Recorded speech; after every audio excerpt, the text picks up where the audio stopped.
রাত প্রায় 9:30। রাস্তাটা ফাঁকা, শুধু স্ট্রিট লাইটের আলো। রাহুল আর তৃষা ধীরে ধীরে হাঁটছিল। হঠাৎ দুজন লোক এসে সামনে দাঁড়িয়ে গেল। কোথায় যাচ্ছে না তো রাতে? না, আমরা একটু হাঁটতে বেরিয়েছিলাম। লোকটা মোবাইলে কারোর সাথে কথা বলল। হ্যাঁ, পেয়েছি, দুজনেই আছে। রাহুল ভয় পেয়ে বলল, ভাই আমরা স্টুডেন্ট, আমাদের কাছে তেমন কিছু নেই, আপনারা কে? লোকটা পকেট থেকে একটা কার্ড বের করলো। আমরা পুলিশ, একটু কথা আছে। রাহুল অবাক হয়ে বলল, পুলিশ?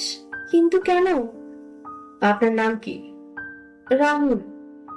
আর আপনি? তৃষা। পুলিশের একজন চুপচাপ তৃষার দিকে তাকিয়ে বলল, আপনি কি আগে অন্য নামে পরিচিত ছিলেন? তৃষা কিছুক্ষণ চুপ হয়ে রইল। রাহুল অবাক হয়ে তাকিয়ে আছে।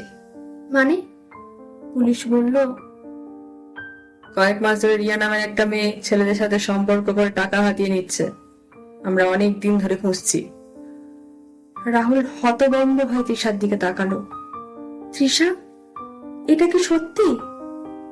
তৃষার চোখে জল এসে গেল। ধীরে ধীরে বলল, আমার নাম তৃষা, কিন্তু রিয়া নামেও আমি ছিলাম। রাহুলের গলা কাঁপতে লাগলো। তুমি আমাকে ঠকিয়েছো? তৃষা মাথা নিচু করে বলল, না, তোমার সাথে না। সবাই চুপ। ধীরে ধীরে তৃষা বলতে শুরু করলো, ছোটবেলায় বাবা মারা যাওয়ার পর মা অনেক কষ্ট করে আমাকে বড় করেছে। চাকরি খুঁজতে গিয়ে বারবার অপমান সহ্য করতে হয়েছে। অনেকে কাজের বদলে অন্য প্রস্তাব দিত। তারপর একদিন আমি ঠিক করি, যারা মেয়েদের দুর্বল ভাবে তাদেরই শিক্ষা দেব। আমি অন্য নাম নিয়ে তাদের সাথে মিশতাম, তাদের আসল চেহারা সামনে আনতাম। কিন্তু তৃষা রাহুলের দিকে তাকালো। তোমার সাথে দেখা হওয়ার পর সব বদলে যায়। আমি সত্যি সত্যি তোমাকে ভালোবেসে ফেলি। প্রথমবার মনে হয়েছিল কেউ আমাকে মানুষ হিসেবে দেখছে। রাহুলের চোখ ভিজে গেল। তাহলে আগে বলনি কেন? ভয় পেয়েছিলাম, যদি তোমাকে হারাই। পুলিশ এগিয়ে এসে বলল, সময় শেষ, এবার আমাদের সঙ্গে যেতে হবে। তৃষা শেষবারের মতো রাহুলের দিকে তাকালো। আমি ভুল করেছি, কিন্তু তোমার সাথে যা ছিল সেটা একদম সত্যি ছিল।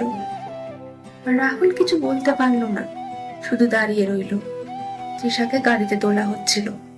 সে ধীরে ধীরে বলল, হয়তো তুমি আর কোনোদিন আমাকে বিশ্বাস করবে না, তবুও জেনে রেখো, আমার জীবনের সবচেয়ে সুন্দর 3টে মাস ছিল তোমার সাথে কাটানো সময়। গাড়ি চলে গেল। রাহুল একা দাঁড়িয়ে রইল রাস্তায়।